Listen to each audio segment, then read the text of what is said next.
The air inside the arena was electric, long before the first note of the choir swelled. It was the kind of atmosphere that felt staged, polished, almost too bright to be holy. Spotlights swept across the massive crowd, beams of gold and white catching sequins on dresses, the sheen of suits, and thousands of hands lifted high in anticipation. Cameras rotated slowly on cranes above the sea of faces, ready to broadcast not just an event, but a spectacle to millions of living rooms across the country. The orchestra's music thundered, layered with the powerful harmonies of a full choir, while ushers guided stragglers into rows that were already vibrating with expectation. The smell of perfume mixed with faint popcorn from concession stands, the heat of bodies pressed shoulder to shoulder, rising like steam. On stage, dressed immaculately in white, with a flowing jacket that moved as dramatically as his arms, stood Benny Hinn. He was in his element. Every gesture seemed rehearsed, every pause a performance designed to stretch anticipation. His voice carried easily, not just through the microphone, but through practiced resonance, the kind that made each syllable sound anointed. He strode from one side of the platform to the other, tossing his jacket back, calling out phrases that sent sections of the crowd to their feet. His words were part scripture, part theater, delivered with the confidence of a man used to controlling the very air of the room. But tonight, something was different.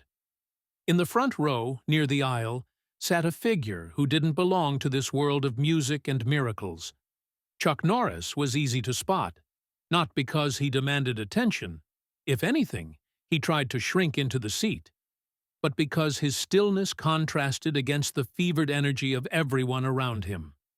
While others swayed with eyes closed, hands lifted, Chuck sat with arms folded, posture straight, gaze calm.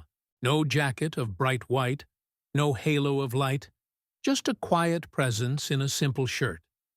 Whispers moved through the audience like sparks racing along a fuse. That's him, Chuck Norris. What's he doing here? Phones rose discreetly, some not so discreetly, as faces turned away from the stage to capture the legend in their midst. A boy tugged at his father's sleeve and pointed, eyes wide as if seeing a comic book hero suddenly alive. A group of teenagers laughed nervously, one of them mouthing, "No way he's real." For Benny, it was an opportunity. His eyes caught Chuck's presence almost immediately, and though he didn't acknowledge it at first, there was a glimmer behind his smile. A performer recognizing a new prop on stage, even if that prop hadn't agreed to play along. He lifted his hands higher, called for the crowd to repeat after him, and the arena thundered with obedient echoes. Yet between chants, his gaze flickered again toward the front row. It didn't take long. "Tonight," Benny said, drawing out the word until the choir's volume dropped to let him command silence. "Tonight is not just any night. This is a night of power." His hand swept dramatically toward the rows of cameras. "Even men of earthly strength come to witness the true strength of the Lord." The audience followed his gesture, and hundreds of eyes landed squarely on Chuck. A wave of murmurs rippled through the seats. Some clapped, some gasped, some laughed with the same nervousness that had filled the teenagers a moment before. Benny smiled wider, tilting his chin slightly. "Even the great Chuck Norris is here with us. The world knows him for fists and kicks. But what is the might of a man compared to the might of the Spirit?" The line landed perfectly with half the crowd. Applause rolled like thunder, joined by laughter from those who felt the jab was harmless fun. But not everyone was laughing. Older men and women, those who had grown up with Chuck as a symbol of something greater than movies, shifted in their seats, their faces tightening. To them, The remark wasn't playful. It was patronizing. Cameras panned quickly, finding Chuck's reaction. He didn't smile. He didn't frown. He simply looked at Benny with steady eyes that betrayed nothing but patience. His silence cut sharper than any comeback. The sudden quiet that followed was heavier than the applause. Even Benny felt it. For a fraction of a second, his rhythm faltered. He filled the space with another booming phrase, but the weight of that silence lingered like smoke after fireworks. Somewhere high in the rafters, a woman whispered audibly, "He doesn't look amused." And though her words were swallowed by the choir's swelling return, others thought the same.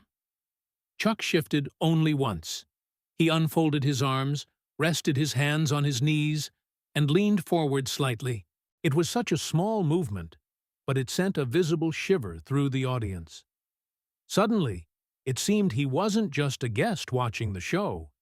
He was part of it, whether he wanted to be or not.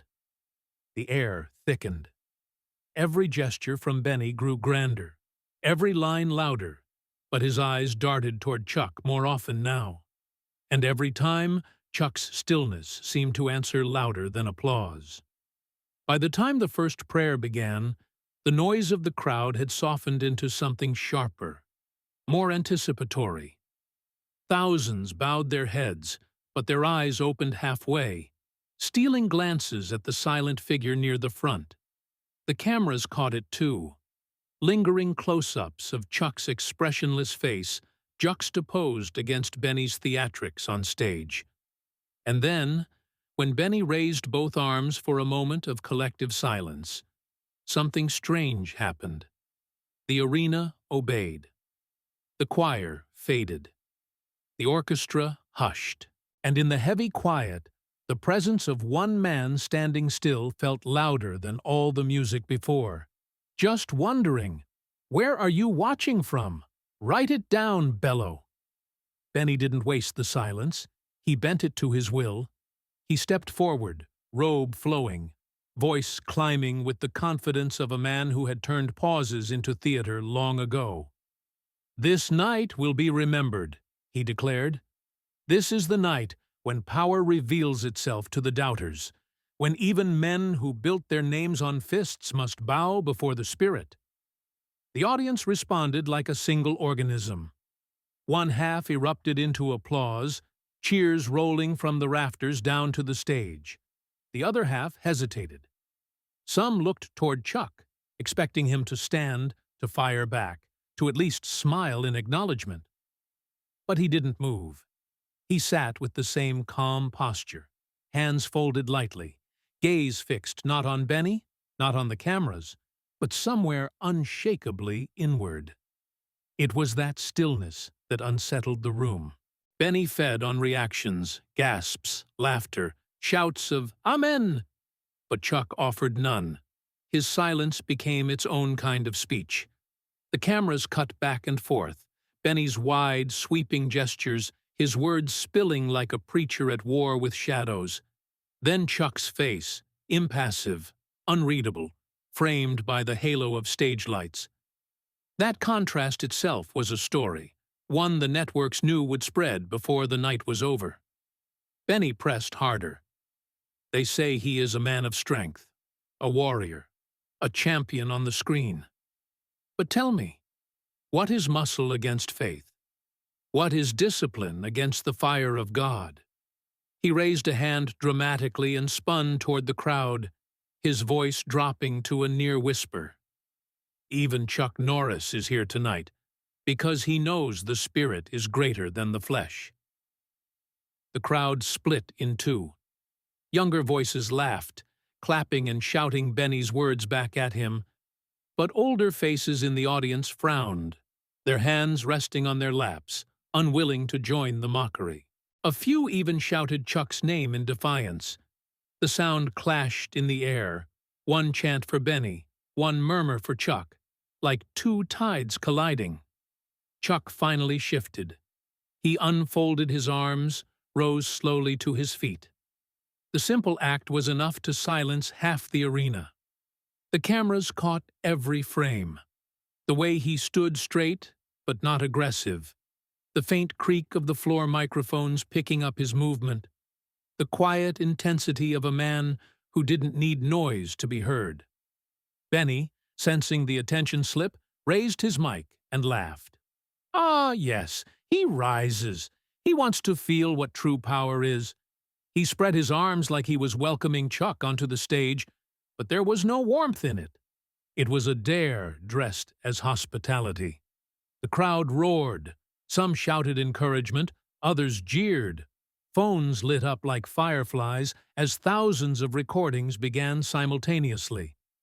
Chuck took a single step toward the stage, then another, unhurried, deliberate. No one spoke. The orchestra, sensing the moment, fell silent. Even the choir waited.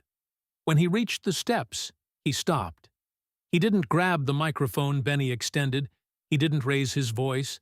Instead, he looked at Benny with that steady calm and said, barely above a murmur, "Real strength isn't what you put on display. It's what you hold when no one's watching." The words were soft, but the arena carried them. The microphones picked up just enough, and the crowd inhaled sharply. For the first time, Benny didn't laugh. His face tightened for a fraction of a second, just long enough for the cameras to capture. Somewhere in the upper rows, a woman stood and clapped once, sharply. Others followed, hesitant, but growing. The sound of divided applause filled the space, jagged and uneven, as if the crowd couldn't decide which truth it wanted to believe. Benny tried to cut through the noise. He raised both hands, calling, "Yes, yes!" But watch as the Spirit proves itself greater than words. Watch as we pray together and see who holds the true strength. His voice cracked slightly at the end, a rare slip masked quickly by another dramatic flourish. Chuck didn't answer. He simply held Benny's gaze for a long moment, then gave the faintest nod, as if agreeing to walk into the trap, knowing it was a trap. The crowd roared again, half in triumph for Benny, half in anticipation for Chuck. The cameras caught every angle. Benny with his microphone lifted like a sword, Chuck standing calm, shoulders relaxed, a living rebuke to theatrics. Between them, the silence pressed down harder than the lights overhead. They stood together under the white heat of the stage lights, Benny with the microphone raised like a scepter, Chuck with his arms resting loosely at his sides. The arena had fallen into a hush that felt heavier than the choir's music. It wasn't silence, so much as suspension. Thousands of people waiting to see which man would move first. Benny broke it. "Let us pray," he boomed, sweeping his arm wide. The choir swelled behind him in a practiced drone, the orchestra shifting into a slow, rolling chord that suggested inevitability. He turned in a slow circle, drawing the crowd into rhythm. "Tonight, we will see power revealed. Tonight, even the strongest among us will bow before the Spirit." The people obeyed, arms lifted, eyes shut, voices echoed back with amens. The air smelled of sweat and perfume, the heat of bodies thickening under the lights. Benny's cadence rose and fell like theater, each pause calculated, each gesture slicing through the atmosphere. Chuck didn't join. He bowed his head slightly and spoke words too soft for the microphones. His lips moved, but no one could hear them, except maybe the man a seat away. The cameras zoomed close, trying to steal a line, but they captured only stillness, the quiet focus of a man who seemed to pray for himself rather than for spectacle. The contrast was undeniable. Benny's voice rolled like thunder, calling down fire, commanding chains to break, filling the room with noise and urgency. Chuck stood motionless, whispering into air so private that it seemed untouchable. For half the audience, Benny's roar carried them into tears and raised hands. For the other half, Chuck's silence drew their eyes tighter, as if the absence of performance was the point. Benny pressed harder, his voice now pitched directly at the fighter beside him.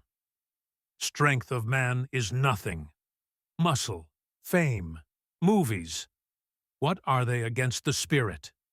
He pointed, smiling with theatrical warmth that felt closer to a challenge than an invitation. Even Chuck Norris is here because he knows the spirit is greater than the flesh. Applause erupted, but not evenly. Younger voices laughed, clapping with glee. Older ones sat stiff, uncomfortable. A chant of "Jesus" rose from one section. Another, quieter, murmured, "Chuck." The sound clashed in the rafters, messy, divided. Chuck finally lifted his eyes. He didn't take the microphone Benny extended, didn't match volume with volume. He said only one line, low but clear enough for the arena mics to catch. Real strength isn't what you show to others. It's what you hold when no one's watching. The sentence cut through the room sharper than any shout. The laughter stopped. The applause thinned. Even Benny's practiced grin faltered. For the first time all night, his rhythm cracked. Trying to recover, he pulled Chuck into the performance. Then pray with me, brother. Let the people see where your strength lies. He raised both arms toward the crowd, calling them to stretch out their hands. 1,000 palms turned toward the stage like sunflowers, voices rising again in collective urgency. Chuck didn't lift his arms. He nodded once, a gesture that was neither agreement nor refusal, and kept whispering words too soft for capture. The cameras showed the split screen, Benny's face lit with strain, microphone high, Chuck's lips moving in prayer no one could record. The crowd shifted uneasily. Some wept, convinced something holy was unfolding. Others exchanged glances, sensing the tension beneath the pageantry. The air thickened until even the choir's steady hum felt fragile. Benny leaned closer, eyes locked on Chuck. Into the mic he cried, "Let him feel the spirit now!" But Chuck answered with 3 words, audible only because the entire room leaned forward in perfect silence. "See me later." The effect was immediate. Benny blinked, caught off guard. For a split second his body froze before the performer in him pushed forward, turning the pause into theater. "Yes!" he shouted, voice cracking at the edge. "Later we will speak, but now the spirit moves through this house." The choir rose to full power, drums rolling, horns blazing. The audience roared, hands lifted again. On stage, Benny raised his jacket high and swept it outward, his trademark flourish. People collapsed to their knees in the front rows, crying, recording, believing. Chuck simply lowered his head again, finishing his private prayer with no gesture, no bow. When the music climaxed, he stepped back into the shadows of the stage, leaving Benny alone under the lights. The show closed in triumph. The cameras cut to wide shots of thousands weeping and clapping.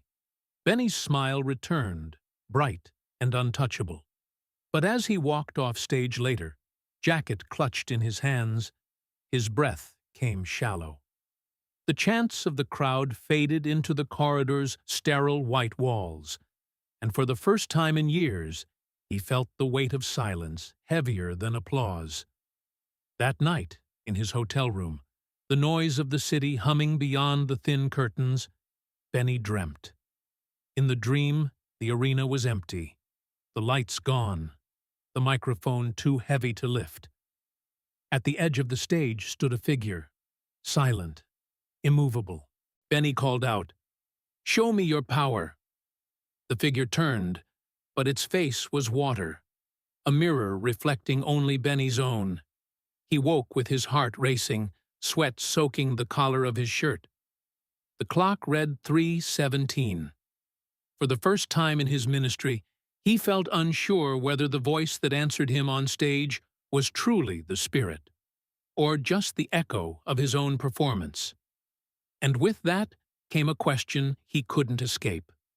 What had Chuck's whisper stirred inside him, that even his dreams now bent under its weight? The night did not end for Benny when the applause faded. Hours later, in a hotel room chilled by relentless air conditioning, he woke abruptly, his body drenched in sweat that clung to his collar and dampened the sheets. His pulse hammered as if he had been running, though he had not moved. For a moment, he didn't breathe. The dream had been too vivid, too sharp, its images still painted on the backs of his eyelids. He fumbled for the lamp, flooding the room with a sterile yellow glow that made the space feel even lonelier. A half-open Bible lay on the nightstand, its pages bent from careless handling. His hands shook as he reached for the leather-bound notebook he sometimes used for sermon ideas. Tonight it became something else entirely. He scrawled quickly, his writing jagged and uneven. Arena. Empty. No choir. No music. Just me. He paused, heart pounding, then added, "He came. Chuck." His voice, like judgment. Without truth, strength crumbles. He set the pen down but couldn't stop himself from rereading the words, as if anchoring them on paper would stop them from dissolving into the air. They didn't. The images returned with clarity that frightened him. In the dream, he had stood in the same vast arena he knew so well, but the seats were empty, the lights dim. No sound, no choir, no cameras, just silence and the hollow echo of his own footsteps. He had looked out over the deserted rows and felt smaller than he ever had on stage, smaller than he thought possible. Then Chuck appeared, not entering, not introduced, just there, standing in the center of the ring of seats, solid as if he had grown from the concrete itself. He didn't move, yet his presence filled the arena more completely than the roar of 10,000 people ever had. Benny remembered trying to speak, trying to perform as he always did. But when he opened his mouth, no sound came. The microphone in his hand was dead weight, too heavy to lift, slipping from his grasp to the floor where it landed without a sound. He bent to retrieve it, but it dissolved like smoke under his fingers. Then came the voice, Chuck's voice, but deeper, slower, not carried by lungs, but by the very air of the place. Without truth, strength crumbles. The words had crushed him like a verdict. They were not shouted, not violent, but absolute. In the dream, he had looked for his reflection on the giant screens above, but they were dark. He turned instead to a mirror that had appeared on the stage's edge, a mirror tall as a doorway. He stepped toward it and froze. The man looking back was not the man he knew. His face was pale, eyes sunken, mouth curved into a smile that felt false even to him. His hands trembled, clutching at nothing. He whispered his own sermon lines, but they sounded hollow. He reached out to touch the reflection, and the glass rippled like water. For a heartbeat, the man in the mirror was no longer him, but a stranger he couldn't name. That was when he woke. Now, in the cold hotel room, Benny stared at the notebook again. He closed it with a snap, but the sound seemed too loud, bouncing off the bare walls. His throat was tight, his chest aching not from exhaustion, but from something more dangerous. Doubt. For years, his fear had been losing the crowd, losing the applause that kept his ministry alive. But tonight, for the first time, the fear was different. It wasn't about losing people. It was about losing meaning. If the dream was more than imagination, if those words carried weight beyond his own conscience, then what was he really standing on? By morning, his closest aides noticed the change. He was quieter, slower to joke, slower to demand rehearsals. During breakfast, when one of them laughed about how the crowd had reacted to Chuck's silence, Benny only stirred his coffee, eyes unfocused. Someone asked if he was all right. He nodded, but the gesture was mechanical. Throughout the day he drifted. During rehearsals he gave less direction, speaking in half-sentences. He carried the notebook everywhere, fingers brushing the cover as if afraid it might vanish. When he looked in mirrors, in the dressing room, in the bathroom of the venue, he paused too long, searching his own face with suspicion, as though the stranger from the dream might reappear. That night, before stepping back on stage, his assistant adjusted his collar and whispered, "You look pale, Pastor." Benny forced a smile but said nothing. Behind the smile, his mind replayed the line over and over. Without truth, strength crumbles. The orchestra thundered, the lights blazed, the choir lifted its first note.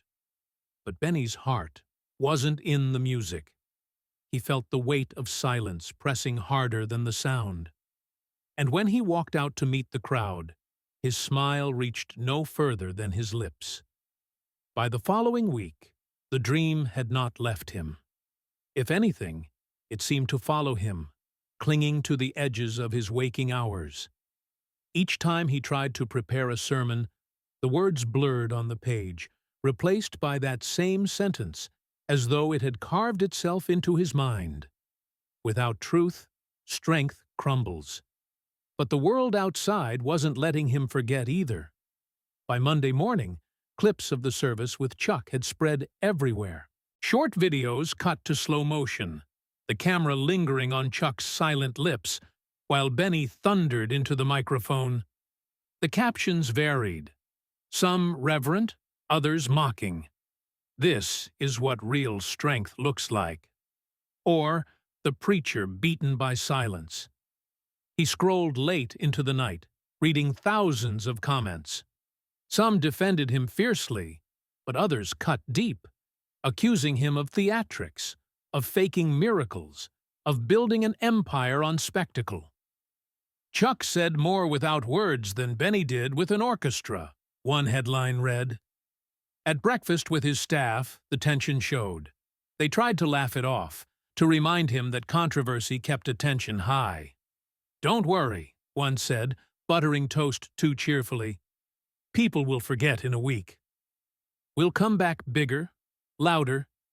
Just give them a show." But Benny didn't laugh. He pushed the food away and murmured, "And if it's not supposed to be a show?" The table fell quiet. No one knew how to answer. When Sunday arrived, the arena was packed, as always. The lights, the choir, the cameras, all ready for another flawless performance. But the moment Benny stepped onto the stage, something was wrong. He launched into his familiar rhythm, but his voice trembled on the first verse. His sentences broke, syllables sticking in his throat. Words that had once flowed effortlessly now felt like stones dragged across his tongue. He tried to summon the energy, raising his arms, gesturing as always. Yet the people in the front rows leaned closer, not out of awe, but confusion. They could hear the stammer in his rhythm. His timing faltered. The choir tried to fill the gaps, but the dissonance only exposed the cracks further. And then he saw him. Chuck, seated halfway back, not in the front, not in a place of honor, just among the crowd. No cameras pointed to him at first, but people noticed. A ripple moved through the arena. Some whispered, others craned their necks. His stillness was magnetic. He sat with his hands folded, eyes fixed on Benny. He didn't smile. He didn't frown. He simply watched. Benny felt his throat seize. He lost his line mid-sentence. A murmur spread across the arena as silence stretched too long. He forced out another phrase, but it came thin, almost pleading. Somewhere in the upper seats, a man stood abruptly and walked out. A woman followed, then another. Their footsteps echoed louder than the amplified choir. Benny's eyes darted after them, panic flickering across his face. He tried to regain rhythm, but the words betrayed him, tangling into each other. The cameras caught everything. The close-up revealed sweat beading at his temple, his jaw tightening, his hands gripping the microphone too hard. Commentators on local radio the next day would describe it as the first time they had ever seen him look human, vulnerable, unsteady, stripped of control. In the control booth, his production team whispered urgently, debating whether to cut to a pre-recorded clip. His aides backstage exchanged nervous glances, but Benny pressed on, voice cracking, body stiff, clinging to the routine like a drowning man to driftwood. And all the while, Chuck sat unmoving, his presence heavier than any orchestra. Afterward, backstage, his team surrounded him. They insisted the answer was to double down, to plan an even grander display next time. More music, more theatrics, more spectacle. They spoke of lighting cues, special effects, a new media campaign. Their words swirled like noise around him. He interrupted them with a whisper so faint they almost didn't hear. What if it's true? The room fell silent. What if everything I've built is just a stage? He asked, eyes fixed on the floor. No one responded. The air thickened with unease. That night he sat alone, watching the replay of the service. He studied his own face on the giant screen. The forced smile, the faltering voice, the hands that trembled around the microphone. He didn't see the confident leader millions adored. He saw the reflection from his dream. A man who had been speaking for years, but perhaps not saying anything real. When the camera panned across the crowd and landed briefly on Chuck, Benny paused the video. He stared at that still frame, the calm, the focus, the absence of performance. He whispered aloud, "Why does silence feel stronger than my voice?" For the first time in decades, he felt not like the man with answers, but the man with questions. And that question, the one he couldn't escape, was what awaited him next Sunday, when he would stand before thousands again. Would he choose the theater or the truth? The following Sunday arrived with unusual weight. Hours before the service began, the arena filled to capacity. Families pressed close, children clutching programs, older couples murmuring prayers. Reporters hovered near the aisles, waiting to capture a headline moment. Everyone sensed something would happen, though no one knew what. Backstage, Benny faced the mirror. He had done so countless times, but tonight, the reflection unsettled him. No makeup could hide the shadows under his eyes. His tie hung slightly crooked. He didn't fix it. For years, he had perfected appearances. Tonight, he let the imperfection remain. When the orchestra began, the sound thundered as always, but Benny didn't rush onto the stage. He waited. The choir stretched their notes, uncertain. Finally, he walked out, not with a flourish, not with raised arms, but slowly, as though stepping into a courtroom rather than onto a platform. The crowd erupted, but he didn't raise his hands for applause. He lifted the microphone and waited until the noise settled. The silence was thick, almost uncomfortable. Cameras zoomed in. His eyes looked clearer than they had in years. He began not with a booming declaration, but with a confession. "For a long time," he said, voice low, "I fought for your claps more than for the truth." A ripple moved through the audience. Some gasped, others leaned forward. No choir swelled behind him. No strings carried his words. It was just his voice, plain and unadorned. He told them about the dream, the empty arena, the stranger in the mirror, the sentence that would not leave him. Without truth, strength crumbles. He admitted he had been shaken, not by any man, but by what he saw within himself. The arena was utterly still. No coughs, no shuffling, only listening. For the first time, the silence served him rather than exposed him. Then his eyes found Chuck in the crowd. This time the cameras followed. People gasped as the screen showed him seated among them, watching intently. Benny paused, then continued. Some of you come here for miracles, some for spectacle. But tonight, I have no show. Only this. I don't want theater anymore. I want truth. The words hung in the air. For several seconds, no one reacted. Then, slowly, a man in the front row stood. He didn't cheer. He simply placed a hand over his chest. Another followed. Then a woman near the back rose to her feet. Soon dozens, then hundreds, then thousands stood, not clapping wildly, but rising in quiet acknowledgement. Benny lowered the microphone, overwhelmed. For once, he didn't try to control the moment. He let it breathe. And then, quietly, Chuck rose.